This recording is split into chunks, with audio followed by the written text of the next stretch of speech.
A moderate magnitude 3.9 earthquake hit 55 kilometers, 34 miles, away from Erzurum, Turkey, in the early morning of Thursday, July 3, 2025 at 1:23 a.m. local time. Europe, Istanbul GMT +3.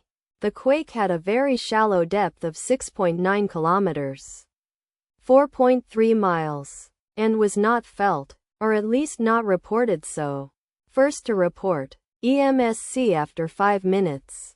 The earthquake occurred 8 hours after a magnitude 4.1 earthquake had hit on Wednesday, July 2, 2025, at 4:58 p.m. local time.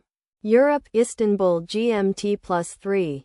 In 1.7 kilometers, 1 mile, distance to the northeast. Data source from Volcano Discovery.